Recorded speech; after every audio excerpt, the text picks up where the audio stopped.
Hello Sairam garu. Welcome to social post. Hi Nihal garu. Sir, మన లైఫ్‌లో personal finance అనేది సరిగ్గా మనం ప్లాన్ చేసుకోకపోతే అది ఎలా ఇంపాక్ట్ పడుతుంది మన పర్సనల్ లైఫ్ మీద? సో, దీనికి ఒక ఇంపార్టెంట్ కేస్ స్టడీ అయితే నేను చెప్తాను. ఓకే. సో, మధు అనే వ్యక్తి 35 years age. Is working in an IT company. Almost ఒక 20 లాక్స్ వస్తుంది. అతని భార్య Indu. She is also working in an IT. She is also earns around 18-20 lakhs. వాళ్ళకి ఇద్దరు పిల్లలు ఉన్నారు.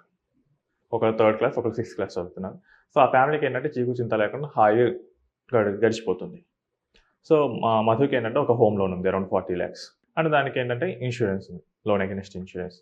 అండ్ మధుకి ఏంటంటే రీసెంట్‌గా ఒక ప్రమోషన్ వచ్చింది. So, they were very happy. Okay.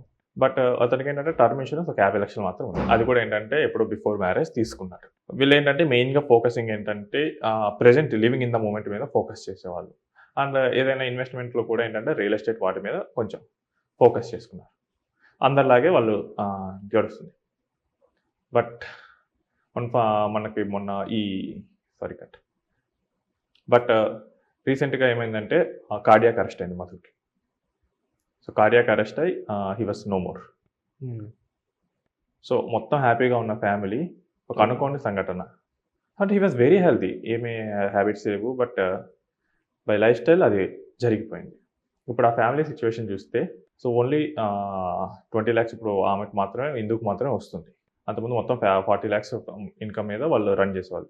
And వీళ్ళకి పేరెంట్స్ ఉన్నారు మధుకి. సో, పేరెంట్స్‌ని కూడా వీళ్ళే చూసుకోవాలి. ఇన్సూరెన్స్ ఏమో 50 లాక్స్ టర్మ్ వస్తుంది. బై గాడ్స్ గ్రేస్ అక్కడ లోన్‌కి అయితే ఇన్సూరెన్స్ తీసుకున్నా. సో, బ్యాంక్ లోన్ ఏంటంటే బ్యాంకర్ ఆ లోన్ ఇన్సూరెన్స్ ద్వారా క్లియర్ చేసేస్తాడు. ఇప్పుడు మనం మెయిన్‌గా చూస్తే గనక ఈ 50 లాక్స్ ఇన్సూరెన్స్ కూడా డీప్‌గా నేను అనలైజ్ చేస్తే ఏం జరిగిందంటే పెళ్లి కాకముందు తీసుకున్నారు. సో, నామినీస్ వాళ్ళ పేరెంట్స్‌ని పెట్టాడు. అవును. సో, ఈ వైఫ్ అండ్ కిడ్స్‌కి మనీ ఏంటి? సో, వాళ్ళ పేరెంట్స్‌కి ఈమెకి మంచి అండర్‌స్టాండింగ్ అయితే లేదు. ఓకే. అండ్ ఇక్కడేంటంటే ఇలా విల్ రాయలేదు. వీళ్ళ నంబర్ అయ్యలేదు. అండ్ టైం ప్రకారంగా నామినేషన్స్ అనేవి అప్డేట్ చేసుకోలేదు. అండ్ ఓన్లీ ఇన్కమ్ పెరుగుతున్నప్పుడు కూడా తనకి అవసరాలకు తగ్గట్టుగా టర్మ్ ఇన్సూరెన్స్ అనేది పెంచుకోలేదు. సో, ఇప్పుడు ఇద్దరు కిడ్స్‌తో she has to survive. So, financially loss, emotional loss 2 ఉంటుంది. సో, మనకి ఫైనాన్షియల్ ప్లానింగ్‌లో ఫస్ట్ మోస్ట్ ఇంపార్టెంట్ థింగ్ ఏంటంటే మీకు డిపెండెంట్స్ ఉన్నప్పుడు టర్మ్ ఇన్సూరెన్స్ మ్యాండేటరీగా తీసుకోవాలి. అది కూడా యాడిక్వేట్ సరిపడగా తీసుకోవాలి. ఇక్కడ ఏం జరిగింది, నేను ఎప్పుడో స్టార్టింగ్‌లో తీసుకున్నాను. టర్మ్ ఇన్సూరెన్స్ అక్కర్లేదు. సో, ఇప్పుడు టర్మ్ ఇన్సూరెన్స్ అక్కర్లేదంటే ఇప్పుడు ఏమైంది? సో, వచ్చే 50 లాక్స్‌తో మళ్ళీ అందులో మొత్తం ఫ్యామిలీ మెంబర్స్ మొత్తానికి షేర్ ఉంటుంది. సో, వీళ్ళు rest of the life survive అవ్వాలి.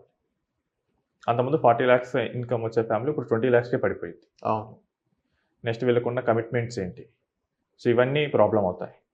అండ్ 2 ఆ పేరెంట్స్‌ని ఎవరు చూసుకోవాలి? అది కూడా ప్రాబ్లమ్ అవుతుంది. అండ్ మూడోది ఏంటంటే ద మూమెంట్ విల్ రాయకుండా గనక చనిపోతే హిందూ సక్సెషన్ యాక్ట్ ప్రకారం హిందూ వారసత్వ చట్టాలు వర్తిస్తాయి. సో, వీళ్ళకున్న ప్రాపర్టీస్ అన్నీ క్లాస్ 1 హెయిర్స్‌కి చెందుతాయి. క్లాస్ 1 హెయిర్స్ అంటే గనక spouse, kids, daughters and mother. వీళ్ళు క్లాస్ 1 హెయిర్స్ కింద వస్తారు. వీళ్ళకి ఫస్ట్ రైట్ వస్తుంది. సో, వీళ్ళందరూ ఈక్వల్‌గా తీసుకోవాల్సి వస్తుంది. ఇప్పుడు మీకు ఈరోజు ప్రాపర్టీగా ఉన్నప్పుడు మొత్తం బాగుండొచ్చు మీతో, వాళ్ళతో టర్మ్స్ అండ్ కండిషన్స్. రేపు ఫ్యూచర్‌లో డిస్ప్యూట్స్ రావచ్చు. సో, మీరు విల్ రాసుకోకపోతే ఈ ప్రాబ్లమ్ వస్తుంది. విల్ రాసుకోవడానికి నాకు అంత పెద్ద ఆస్తులు లేవు అది ఇది అని చాలామంది అంటారు. అదేం అక్కర్లేదు. విల్ మీకు ఒక చిన్న వైట్ పేపర్ మీద రాసి ఒక ఇద్దరు సాక్షులతో సంతకం తీసుకుని అది వ్యాలిడ్ అవుతుంది. విల్ రిజిస్టర్ అయితే దాన్ని ఛాలెంజ్ చేయలేరు. బట్ వైట్ పేపర్ మీద రాసిన విల్ కూడా చెల్లుతుంది. అండ్ చాలామంది నామినీ ఒక్కటే సరిపోతుంది అనుకుంటున్నారు. సో, అతనికి బ్యాంకులో డిపాజిట్ ఉంది. ఒక 10 లక్షలు ఎంతో. ఆ డిపాజిట్‌కి నామినీస్ వాళ్ళ కిడ్స్‌ని పెట్టాడు.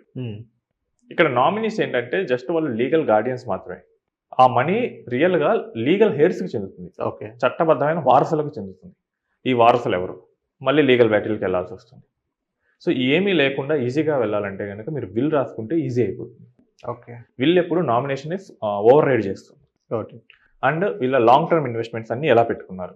ఓకే. ఇప్పుడు ఏంటంటే రియల్ ఎస్టేట్‌లో పెట్టుకున్నారు. సో, రియల్ ఎస్టేట్‌లో పెట్టుకుంటే దాన్ని మేనేజ్ చేయడం ఈజీయా? సో, ఆమెకు ఆల్మోస్ట్ ఆ ప్లాట్స్ ఎక్కడ ఉన్నాయో తెలీదు. ఉన్న ఓన్ హౌస్ అయితే తెలుసు. అది కూడా లోన్‌లో ఉంది. వాళ్ళు ఉంటున్నారు కాబట్టి ఓకే. బట్ ప్లాట్స్ తెలీదు. సో, ఎంత ప్రాబ్లమాటిక్‌గా అవుతుంది. సో, మన అసెట్స్ ఎప్పుడు మనం లేని టైంలో మన డిపెండెంట్స్‌కి ఎప్పుడు అది ప్రాబ్లమ్ క్రియేట్ చేయకూడదు.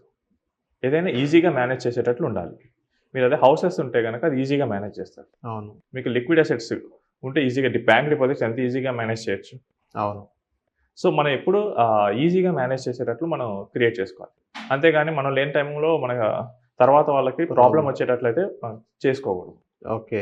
ఇప్పుడు ఈ సిచ్యువేషన్‌లో ఫ్యామిలీ మొత్తం ఆల్మోస్ట్ రోడ్డు మీదకి వెళ్ళినట్లే. ఒక్క మనిషి వల్ల. ఎందుకంటే he was the main driving force. Yes. అదే ఒక్క మనిషి వల్ల. ప్లానింగ్ సరిగ్గా లేకపోవడం వల్ల. సో దీనికేమన్నా ఎక్కువ ఖర్చు పెట్టాలంటే లేదు. So just basic principles financial ప్లానింగ్‌లో 3 ఉంటాయి. ఒకటి మీ డిపెండెంట్స్ కోసం మీరు ఫైనాన్షియల్‌గా లాస్ అవ్వకుండా టర్మ్ ఇన్స్యూరెన్స్ తీసుకోవాలి. అండ్ ఫ్యామిలీకి ఏదైనా ఎమర్జెన్సీ వస్తే హెల్త్ ఇన్స్యూరెన్స్ తీసుకోవాలి. నెక్స్ట్ లోన్ ఏదైనా ఉంటే లోన్‌కి తగ్గట్టుగా లయబిలిటీ ఇన్స్యూరెన్స్ అన్నా ఉండాలి. లేదా దానికి తగ్గట్టు మనకి టర్మ్ ఇన్స్యూరెన్స్‌లో అయినా మనం అడ్జస్ట్ చేసుకోవాలి. Got it. నెక్స్ట్ మన ఇన్వెస్ట్‌మెంట్స్ అన్నీ మనం ప్రాపర్‌గా మేనేజ్ చేసుకోవాలి. నాకు అన్నీ తెలిసుండొచ్చు. బట్ నా తర్వాత వాళ్ళు దాన్ని మేనేజ్ చేయలేకపోతే? అవును. సో నేను నా మీద మొత్తం కాన్ఫిడెన్స్‌తో మనం ఏది ఇన్వెస్ట్‌మెంట్ చేయకూడదు. అవును. రేపు నేను లేనప్పుడు నా తదనంతరం వాళ్ళు ఎలా మేనేజ్ చేయగలరు? ఇప్పుడు వాళ్ళు మేనేజ్ చేయలేకపోతే అది చాలా ప్రాబ్లమ్ అవుతుంది. I have seen many clients real estate ప్రాపర్టీస్‌ని సెల్ చేస్తున్నారు ఎన్ఆర్ఐస్ అయినప్పుడు. ఎందుకంటే వాళ్ళు ఇక్కడ ఉండరు. వాళ్ళకి అది మేనేజ్ చేయడం కష్టమవుతుంది. అవును.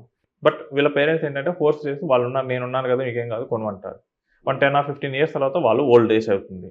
ఇంక వాళ్ళు కూడా ఏంటంటే అది చూసుకోవడం కష్టమవుతుంది. సో అంత ఎందుకు తీసుకుంటున్నారు మీరు ప్రాబ్లమ్ వచ్చే అసెట్స్‌ని? మీరు ఈజీగా మేనేజ్ అయ్యేటట్లు కావాలంటే ఒక ఎఫ్‌డి తీసుకోండి. ఒక ఈక్విటీలో పెట్టుకోండి. ఇలా మీరు ప్లాన్ చేసుకోవాల్సొస్తుంది. ఓకే. అంతేగాని మెయిన్‌గా లిక్విడిటీ ఉండేటట్లు మనం ప్లాన్ లిక్విడిటీ చేసుకోవాలి. ప్లానింగ్ ఉండాలి. అండ్ ఏదైనా రియల్ ఎస్టేట్‌లోకి వెళ్తుంటే గనక అది ఈజీగా మేనేజ్ అయ్యే ఫార్మ్స్‌ని తీసుకోండి. Got it. అంతేగాని మీకు ప్రాబ్లమ్ వచ్చే ఫార్మ్స్‌లో తీసుకోవద్దు. ఓకే. ఇప్పుడు ప్లాట్స్ ప్రాబ్లమ్ వస్తది. అవును. అది తెలియకపోతే. అండ్ మీకు ఎక్కడో ఊళ్ళో పొలాలుంటే అది ప్రాబ్లమ్ వస్తది. మీరు ఇక్కడి నుంచి మొత్తం సిటీలో ఉండి సడెన్‌గా ఊళ్ళోకెళ్ళి అవన్నీ మేనేజ్ చేయాలంటే చాలా కష్టం. అవును. ఎందుకంటే ఆ బోర్డర్స్ తెలీవు. పక్కనోళ్ళతో డిస్ప్యూట్స్ ఉండొచ్చు మేబీ కొన్ని అవును. ల్యాండ్స్‌కి. ఉంటాయి. హ్మ్. సో ఇవన్నీ మీకు ఈజీ అవ్వచ్చు. బట్ మీ తర్వాత వాళ్ళకి కష్టం ఉండదు. సో అది నేను ఎంత కష్టాన్ని ఇస్తున్నానో అది కూడా మీరు చూసుకోవాల్సొస్తుంది. సో మొత్తం అలా మీరు ఈజీగా ఉండేటట్లు, లిక్విడిటీగా ఉండేటట్లు అండ్ ఈజీగా మేనేజ్ చేసేటట్లు మన ఇన్వెస్ట్‌మెంట్స్ అనేది ప్లాన్ చేసుకోవాలి. Okay. Got it. Got it. Right. So thank you sir. మా సోషల్ ప్రూఫ్ వచ్చినందుకు. థాంక్స్.